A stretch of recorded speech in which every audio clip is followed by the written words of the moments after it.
The reality on ground is that the mistakes which NRM will make is what may affect NRM. Otherwise, NRM is not competing with any organized or political group. Because all of you, and in your submission, are in lamentation. Loop will lament here. It is unfortunate that Dr. No, I want you to Tanga, Odoi, Imam, a student and a teacher of history. Imam, I want you to tell me the underpinning. I started my presentation, I don't know whether you saw, with emergent African states. Yes. And I didn't actually have time to throw in on it. If Nkrumah wanted the African personality, what was the underpinning of the African personality? The African personality should wake up, stand firm, and not be bulldozed anywhere. That was the underpinning. Now, if you come to Uganda's situation, where there was move to the left, but they were behaving so capitalist. But what was the underpinning? That's a mix of the move to the west you are talking came 8 years later, when the politics of the country was running.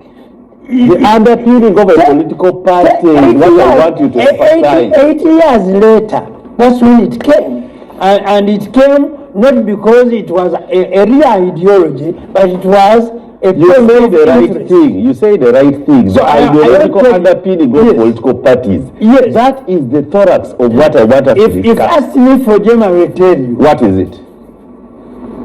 Out of the 5 letters that make Jema, the critical one is M. Justice. Morality. So that we want to see people playing moral politics, whereby moral politics cannot be played by the Pope, even in moral politics. And the problem is because you confuse morality with religion. That is the biggest moral politics. Politics have morals. I am saying that are we about to behave? Politics have morals. That Uganda is in a multi-party political dispensation, and therefore has created a ground for the flourishing of ideological anchor chains. It is not there because the leading party is suffering from militarism. And militarism is not a science, just a state of mind. That's why they operate the way they operate. And if they see you becoming a bit big, then they unleash the whole force over you so that you have the problems. And then they scare others to support your cause. Or we could flip the question that you just put. Are there people working for realization of a genuine multi-party political dispensation to send to compete in the next election? Political parties means competition, but institutional competition. I don't think I want to say because the West were more advanced, they became democratic before us, that there is nothing good to learn from them. In fact, it is our bad manners that are spoiling these systems. In the West, they are working effectively.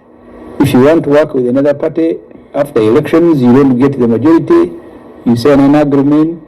Once that agreement is broken, then you part company. As I said earlier, my former opponent said me, I like using skepticism. The conditions that are here that make political parties look like they are bad, they are also intentional. Because if political parties are bad, he has told you, even in IM, they go through problem solving almost every time of the election.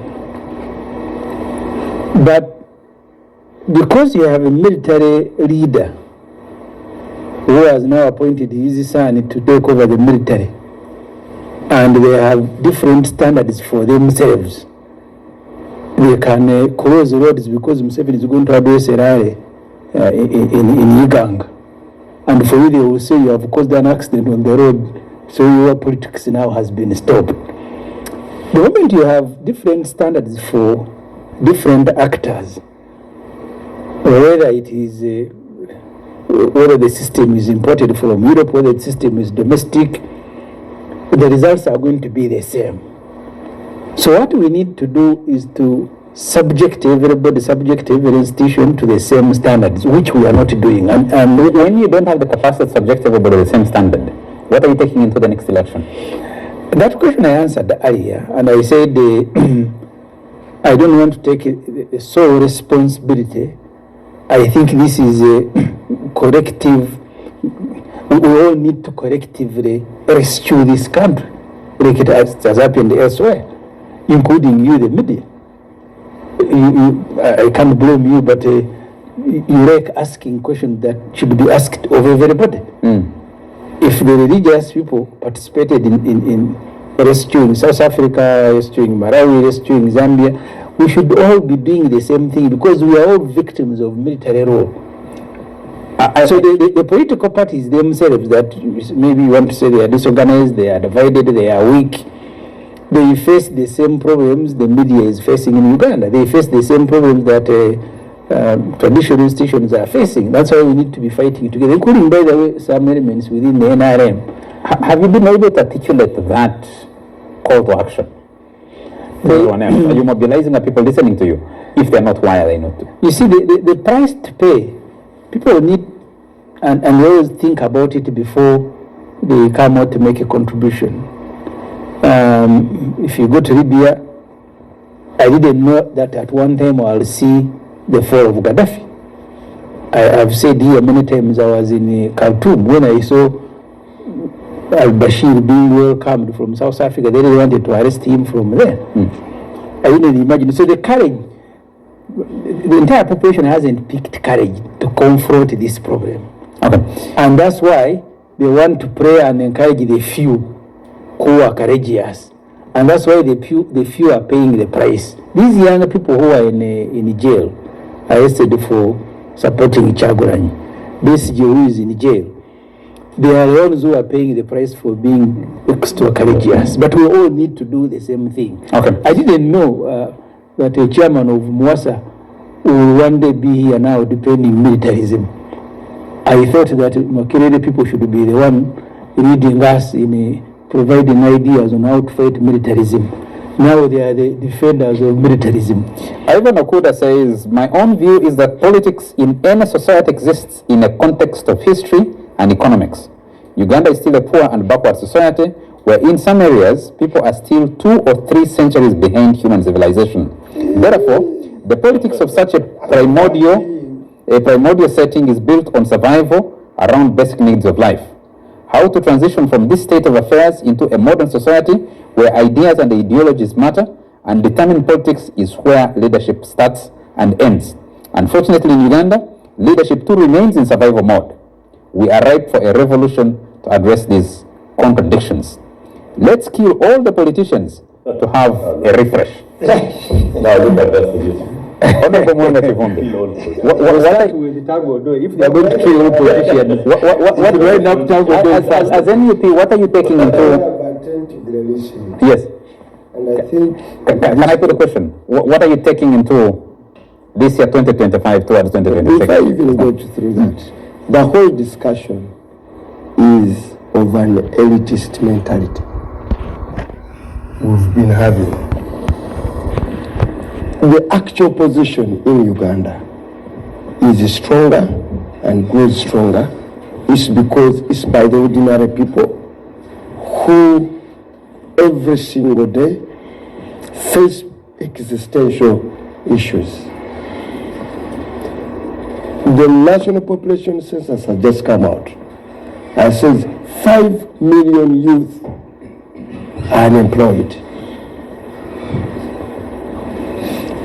The people I interact with in the villages who are displaced on their land by one, the gun that was meant to liberate them, and by the liberators who return with bags of money in the name of buying them.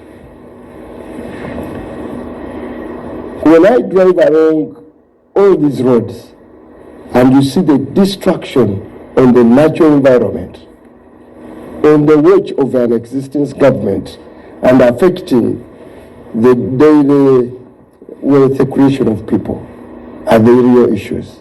Now, the political elite are on who is for which position. That's what I said the other thing I do, that if you structure discussion along the apex and its interest, you are not addressing the core, bigger structure of society, which are the real people. So for me, I think the context of where we come from, first of all, you don't have a leadership in the country that believes in pluralism. You have manipulators. Because if I believe in pluralism and I'm a president, I have no interest in killing DP, in killing FDC.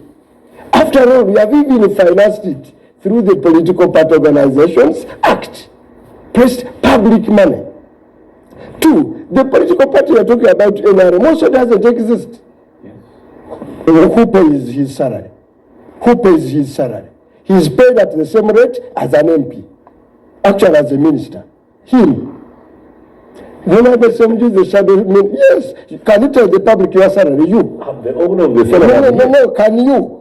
Yes. Can you tell Italians how much you are paid? Yes, I can. And you, how much are you paid? No, what I'm saying, don't take me that argument. Let's take me to that argument. Is that this one is not even employed by NRM party. Who are paid by taxpayers' money. And I tell you, when I have just looked at the supplementary. That is before Parliament. This supplementary, Uganda is going to borrow 958 billion through domestic market to supplement supplementary schedule 1. 243 billion is going to classify it under State House. And in the budget, main budget, they had 81. So that means in 3 months, this boss who is moving around the country has spent each single day 3.2 billion. And for each single minute, I have calculated it around 140 minutes. Where does that money go? Pays these fellows. So the supplementary includes, I thought they paying these fellows. Where does it get? Do they fundraise? Their party. So who finances the? So therefore, do they fundraise? Didn't you say you appropriate money to them through the political parties and organizations? No, the money that is appropriated through the Political Party and Organizations Act can't run their salaries for 2 months. No. I know. Okay. I know how much you are appropriated to. So this, the problem we have. The problem. Evidence. The only evidence I have. Evidence is available. Is available. Just for you to prepare a register, you spend 23 billion. To prepare a register, which you are downloading from Electoral Commission. 23 billion. From where? From where? 23 billion. From where? 23 billion. You are going to fail PPF or PFF before it starts. Spending 23 billion downloading the register from the internet portals. So, 23 billion. Kivumbi has changed to this. My time is limited. Kivumbi has changed to this. Who? To this liar. No, I'm not a liar. Odoi, you told me at the O-level history. Yes. As an honest man, tell us your salary. Simple thing. 3.5 million. 3.5 million. You asked who? You are lying. You asked who? Therefore, if you are the lead of, you are chairman of the Electoral Commission of the party. Yes. And you are a liar. Now look. Can you ever tell the truth? Put the camera to him. How does that speak to the preparations as a political party? Look at someone owning me beyond me.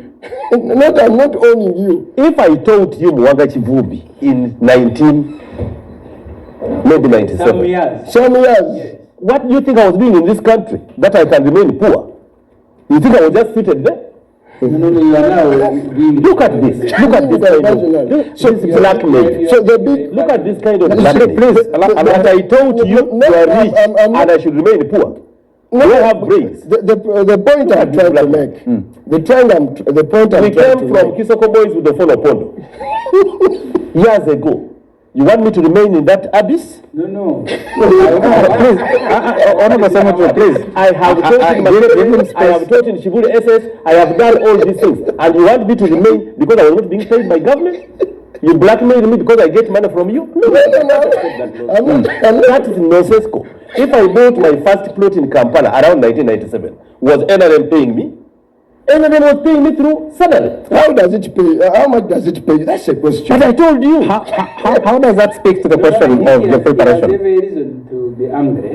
No, I'm angry because you are blackmailing me before the press. His name being used. Yes, you cannot The truth of the matter is that Mr. Museveni picks public resources to pay all of you, including yourself. You get money through your parliament. Which parliament? Did you appropriate money? You have used 23 billion. Did you appropriate 23 billion. Did you which you appropriate downloaded money? and said you have 18 million voters. Did you appropriate money to parties? You can see, Chess. You're just childish. Please allow Honorable Ssemujju, let the Fonopono come in. First allow Fonopono to come in. Yes. I always disagree with you. You let an otherwise good discourse get convoluted by the likes of Mwanga Kivumbi, because Mwanga Kivumbi, you also look into the camera and tell people How much do you pay? how much you are paid. No. Look into the And camera. you are an S6 equivalent. Don't say everybody is. Look into the camera. The highest qualification. I'm telling the same question to you, but to be in the parliament. the point I'm making. But professors are Please allow Honorable Ssemujju, allow Fonopono to make I want you it. to give you examples. All Professors, look at Kido Makubu. Honorable Mwanga, First, you learn and to get a first class law degree, who couldn't interpret even one single clause in the constitution. Honorable Ssemujju, first allow Fonopono. So you don't go throwing around your doctorate. You have used the name for bad effect. First allow Fonopono to make his point. What should we be taking into the next election going forward? Military. All these things being said, on the side of government, we have the constitution, we have the laws, and we have the goodwill. The government of Uganda is appropriating money for the preparations for all the stages of the electoral cycle. We would want to appeal to Ugandans to proactively get engaged. The Electoral Commission has just indicated display of voters register where they want to update. Those eligible should go and register. Those that want to transfer should go and register and apply for transfer.